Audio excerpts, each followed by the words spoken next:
Okay, outside first thing in the morning. It's an overcast and rainy day. It kind of rained all night. It's probably going to rain again.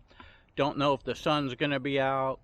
There's a hurricane in the Gulf, and that's bringing the rain and wind around. So since everything's all wet and it's overcast, I don't want to get things muddy and stuff like that. So I'm going to do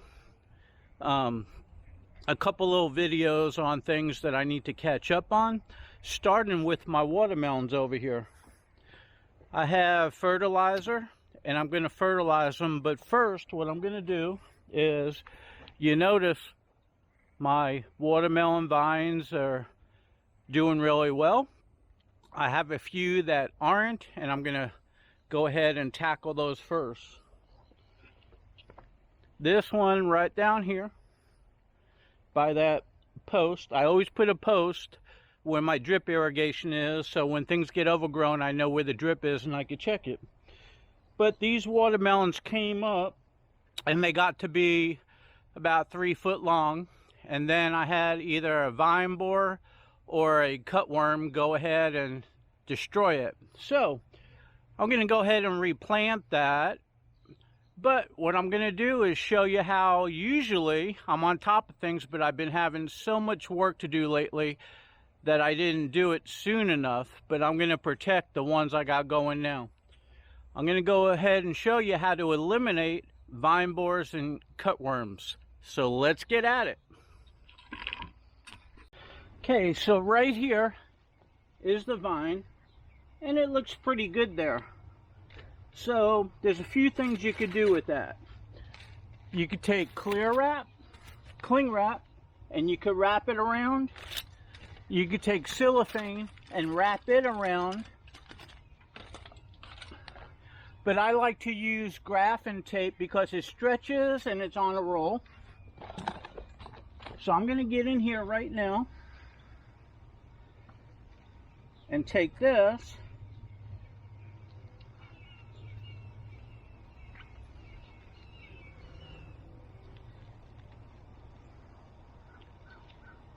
Okay, it looks like enough.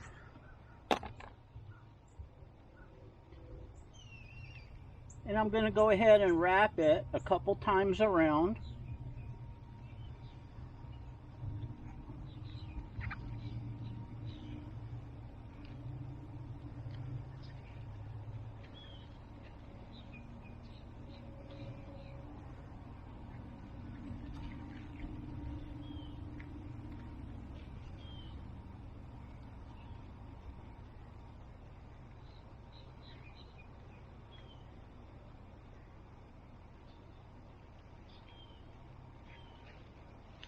Hopefully you can see that. I'll do a couple of them in different positions, but you can kind of see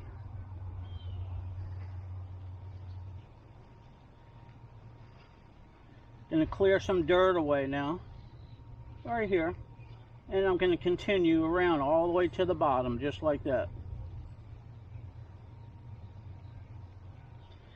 Okay, now I'm just going to loop it through so it doesn't strut, doesn't move, just like that. Now this vine right here, if a cutworm or a vine borer fly lands on this, they can't lay their eggs on it. They don't want to, and if they did, they're not going to get into the vine over here. So this watermelon is protected now. And as you can see, I already have watermelons coming in. So as I'm tackling this, I'm going to go ahead and fertilize it too. And one other thing, if you're organic, you want to do that. If you don't mind, you could take 7 dust and just put a little bit of dust right around the base of this. Not a lot, just sprinkle it lightly, and that will kill whatever vine borers you have that hatch. However, when it rains, it washes off. So you could utilize that and wrap it, or just wrap it. For today, we're just wrapping that. We're going to leave this watermelon right here so it could grow.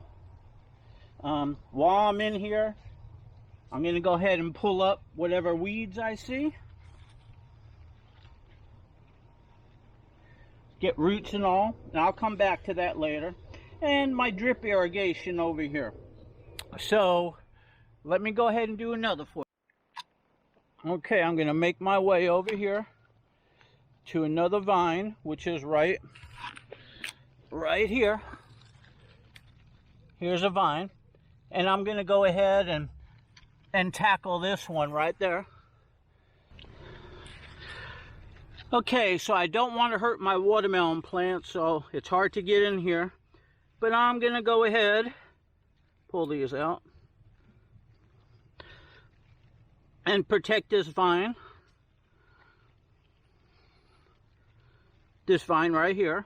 I'm going to take a little stretch of this, cut it off,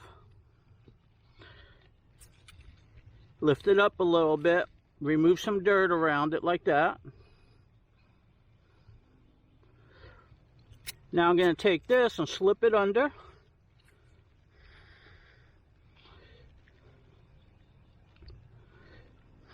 Okay, this time we'll start from the bottom this time. Wrap it around.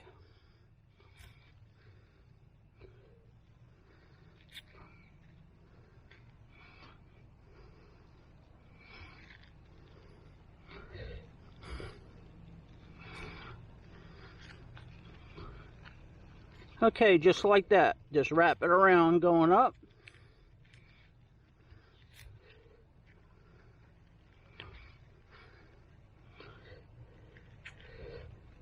Okay, and back down. This vine is protected now. All the way to the ground. I'll push some dirt back over it. Now this vine is protected. And if a fly came on here and laid an egg, which they're not going to, this will protect it. Okay, that's that one. Make my way out of here. Okay, so you got the point. I got to do all these in here. But for right now, let's just take a walk around and you can see what melons come in. This is my fall watermelon crop. It's going to be producing now, and I'm not going to probably be able to harvest until the beginning of November into December, give or take, you know, a week or two either direction, especially since I have to replant that one there, so that one there will last into December or January. And some of these will be earlier and some around the corner will be a little later. So let's go ahead and take a look.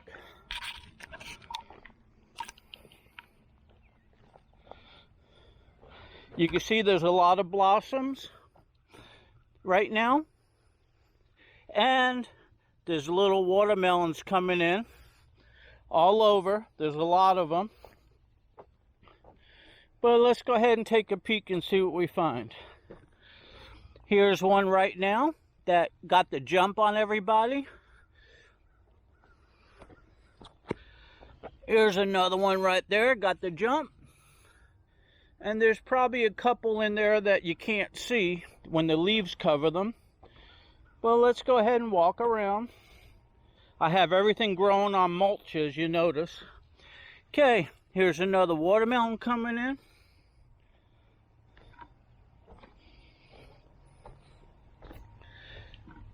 Here's another little watermelon right there coming in. There's another little one right in there. I'm not going to step out there. I always step around my vines. I don't want to step on the vines. Here's another watermelon coming in. See, my vines come out like this, so when I walk, I make sure I step over them. You can kind of see there's a lot of small watermelons. One there, one there, one there. And a lot of them you can't see.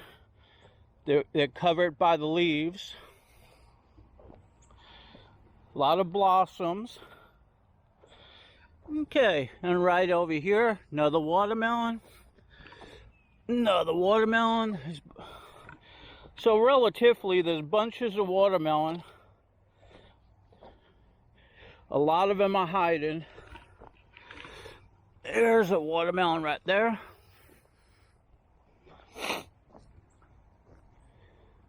Okay, then walking down this way, this is those, by the way, those are crimson sweet. This is a golden gold. This is a golden gold right here, just got blossoms. I'm gonna have to replant that one for some reason. And this is a golden gold. A lot of blossoms. This is a golden gold. Golden gold. Golden gold. Golden gold. The golden golds are taking longer to start. This is a strawberry watermelon. Strawberry watermelon. Now I left my gate open one night and the deer came in. And what the deer do, they chomp off all the leaves. You can notice there's a lot of leaves missing, but there's little leaves coming back in, and that's the way they mend themselves. Here's a golden gold. Here's a golden gold. Excuse me, strawberry, strawberry, strawberry. I'm gonna weed that in a little bit. But I'm just looking right now to see if I have any melons. That's a strawberry. Strawberry watermelon. And over here, now we're getting into the orange glow. Orange glow. And I got blossoms, orange glow, orange glow. This needs to be replanted. And here's an orange glow.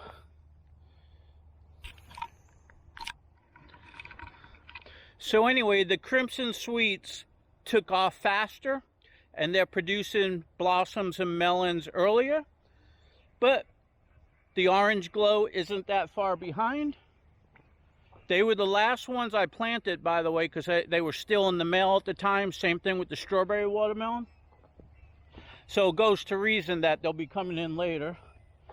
But I'm going to come back through here and I'm going to go ahead and weed them and fertilize them here in a little bit. But let me get back to what I was doing over here. All these two, I'm going to want to protect the vines. So I'm going to come in here and wrap them.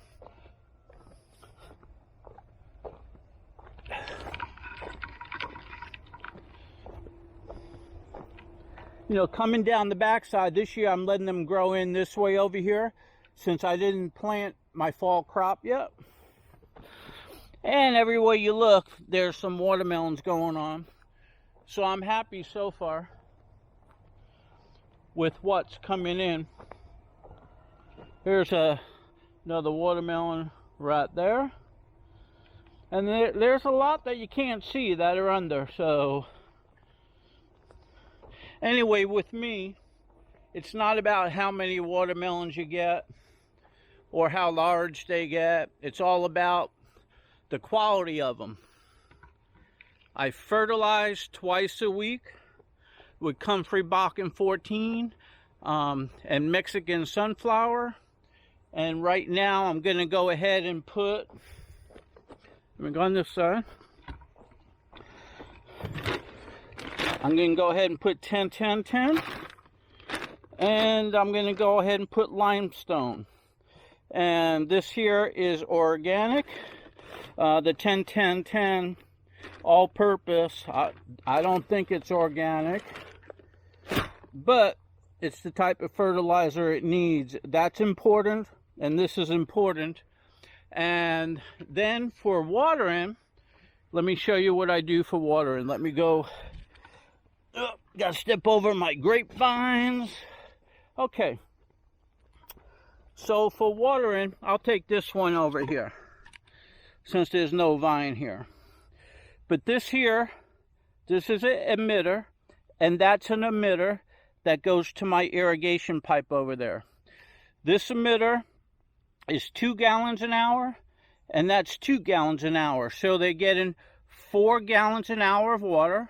I water for an hour and a half, which gives them 6 gallons of water every day. Okay, so what does that mean? Well, if I give them 6 gallons of water a day, they're not going to be water starved. And then if I fertilize with liquid fertilizer twice a week, plus I got the time released, they're going to be happy. They're not going to get blossom end rot, and they're going to be filled with water, and they're not going to be thirsty. So when you get heavy rain like we are now, whether they're small or large, you're not going to have any watermelons crack. You always hear about people saying, my watermelon's split, my watermelon's cracked. But if you ask them how much fertilizer they give them, and then if you ask them how much water do they get, you'll know why they're cracking. A lot of people water maybe every day, just a little bit, or every other day, or twice a week, or not at all. Well, watermelons are, what are they, 92% water? So you're starving the watermelon with fertilizer if you're not fertilizing. But let's say you're fertilizing good. If you're starving or depleting it of a lot of water, it just goes to show that when it does rain, they want to suck up all the water they can as quick as they could, and then they split.